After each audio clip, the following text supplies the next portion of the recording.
Well, the first thing is he was a very young, charismatic, very popular teacher. He had us for 6 months before this experiment started. So he was, no matter what he said, we were going to go along with it because he was the cool teacher. Yeah, you know? okay. And then he started it out by saying, we're just going to do an experiment. And it's going to be sort of a non-threatening experiment. It felt pretty relaxed, and there was just going to be, situations where we would sit at attention, and then we would sit at ease. And the rules of the experiment, though, is if we went along with the experiment, and this is where Mark can almost help, but if we go along with the experiment, we'll get an A.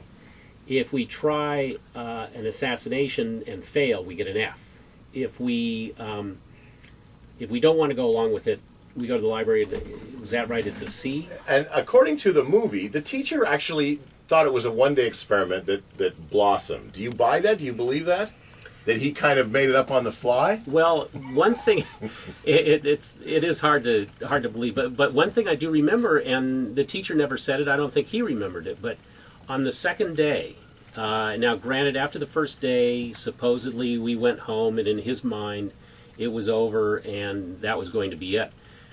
The second day, we all got into class early and everybody sat at attention, which is what he left us with on the previous day. And what I remember is the teacher, Ron Jones, walking into the classroom, sort of in his own world, looking straight ahead, and everybody in unison belted out, "Good morning, Mr. Jones." And he did one of those double takes and looked and went, "Oh my gosh." And I remember that distinctly. So to me, it said, I don't think he was expecting it. Yeah.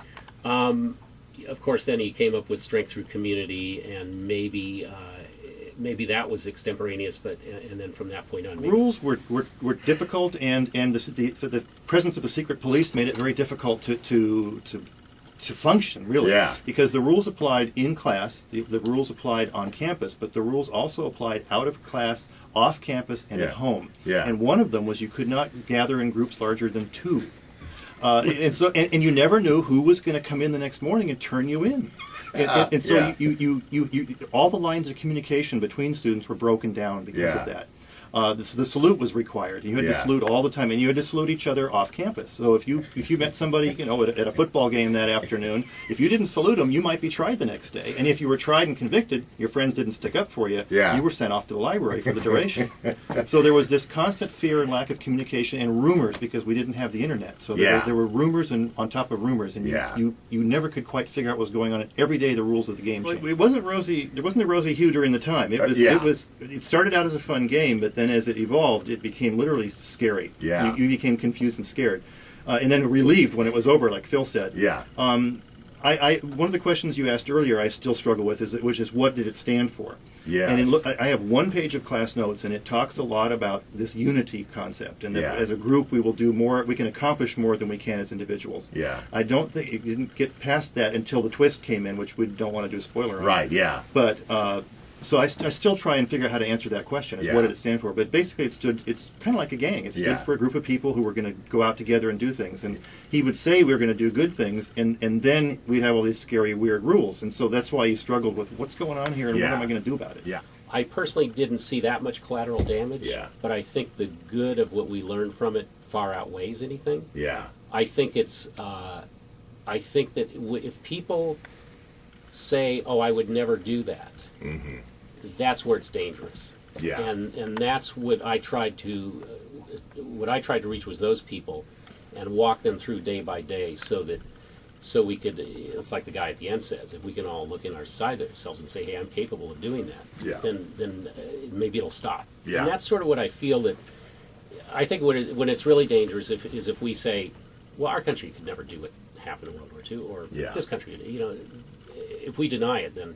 If I had never been through this, I probably would object pretty strongly. But the fact that I went through it, I think I'd want all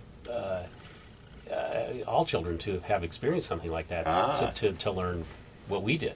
Well, let me go back a few years ago. Phil approached me and he told me about the experiment, and I all of a sudden had a myriad of questions.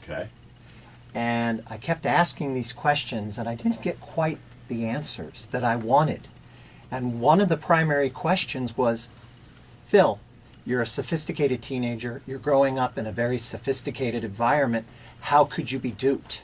Yeah. And we talked about the political context. We talked about the environment and the Vietnam War. Yeah. Then my question was answered when I met Ron Jones. And when I met Ron Jones, I got it. Okay, and why? Because he is one of the most charismatic educators I've ever met in my life. Yeah. I wasn't sure before I met him what I was going to encounter when I met him. Yeah. And I met this soft-spoken, brilliant educator. And I got it. I got what Mark was telling me, what Phil was telling me about how they were kind of sucked in, how he brought the students into the educational process by role-playing, by having them kind of live the lessons. And I'm a big fan of Ron Jones. Yeah. I think he's a pretty amazing educator. And Ron started to participate in the project about 3 years ago, I would say, right? 3 years ago. And so I met quite a few of the students beforehand. Beforehand. Yeah. And I still had these questions. And everybody, you know, some of the students that were not in his class that participated, you know, some of the seniors. Joined in. We have to remember a lot of these guys were thinking about Vietnam. Yeah. So everybody had a slightly different take on the experiment. Yeah. But people kept telling me, you had to meet Ron Jones. You had to meet Ron Jones. When I met Ron Jones, then it all came together. Yeah. Ron, as you said earlier in the interview, he admitted it during the reunion. He wouldn't do it again. Yeah. He crossed a line. Yeah. But what's really fascinating is basically to have him on camera talk about his emotions as he was putting the experiment in place and what he was learning as a young educator. Yeah. I mean, I applaud him for his message, but I don't think it should be done again today because it's quite risky. Yeah.